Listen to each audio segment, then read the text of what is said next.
Now, folks, here's something else I got a problem with. The 10 Commandments. Here's my problem. Why are there 10? You don't need 10.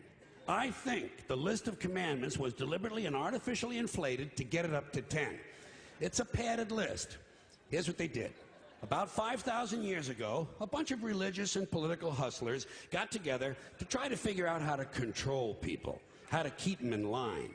They knew people were basically stupid and would believe anything they were told, so they announced that God had given them some commandments. Up on a mountain, when no one was around, God had given them the 10 Commandments. But let me ask you this. When they were sitting around making this shit up, why did they pick 10? Why 10? Why not 9 or 11? I'll tell you why. Because 10 sounds official. 10 sounds important. They knew if it was 11, people wouldn't take it seriously. Say, what, are you kidding me? The 11 Commandments? Get the fuck out of here. But 10 sounds important. 10 is the basis for the decimal system. It's a decade. It's a psychologically satisfying number. The top 10, the 10 most wanted, the 10 best dressed. So having 10 commandments was really a marketing decision.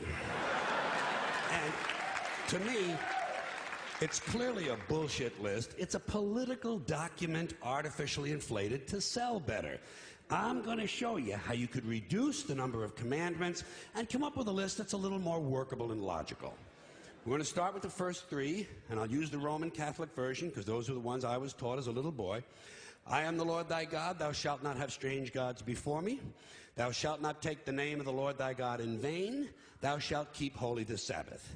Right off the bat, the first 3, pure bullshit. Sabbath day, Lord's name, strange gods. Spooky language. Spooky language. Designed to scare and control primitive people. In no way does superstitious nonsense like this apply to the lives of intelligent, civilized humans in the 21st century. You throw out the first 3 commandments, you're down to 7. Next, honor thy father and mother. Obedience, respect for authority. Just another name for controlling people. The truth is, obedience and respect should not be automatic. They should be earned. They should be based on the parent's performance. Parent's performance. All right? Some parents deserve respect. Most of them don't. Period. You're down to 6. Now, in the interest of logic, something religion is very uncomfortable with, we're going to jump around the list a little bit. Thou shalt not steal. Thou shalt not bear false witness. Stealing and lying. Well, actually, these 2 both prohibit the same kind of behavior. Dishonesty, stealing, and lying. So you don't need 2 of them. Instead, you combine them and you call it thou shalt not be dishonest. And suddenly, you're down to 5. And as long as we're combining, I have 2 others that belong together. Thou shalt not commit adultery. Thou shalt not covet thy neighbor's wife.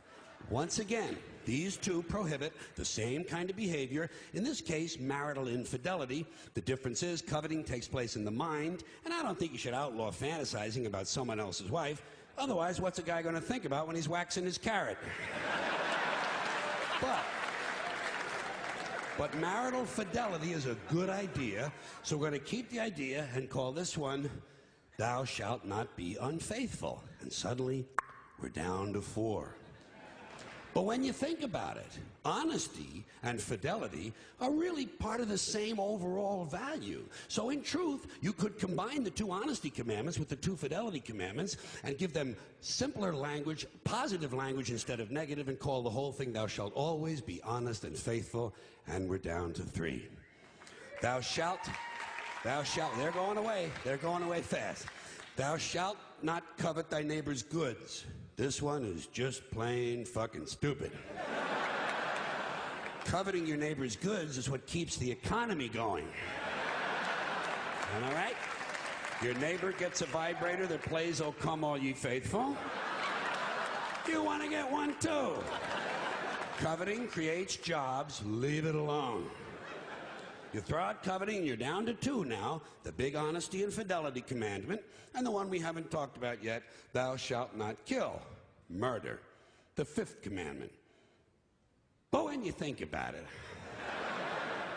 When you think about it, religion has never really had a big problem with murder.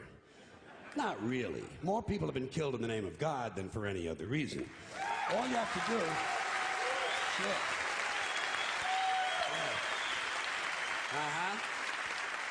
All you have to do is look at Northern Ireland, the Middle East, Kashmir, the Inquisition, the Crusades, and the World Trade Center to see how seriously the religious folks take thou shalt not kill. The more devout they are, the more they see murder as being negotiable. It's negotiable. You know? It depends. It depends. It depends on who's doing the killing and who's getting killed. So, with all of this in mind, I leave you with my revised list of the 2 commandments. Thou shalt always be honest and faithful to the provider of thy nookie. And thou shalt try real hard not to kill anyone, unless, of course, they pray to a different invisible man from the one you pray to. 2 is all you need. Moses could have carried him down the hill in his fucking pocket. And if they had a list like that, I wouldn't mind those folks in Alabama putting it up on the courthouse wall. As long as they included one additional commandment, thou shalt keep thy religion to thyself.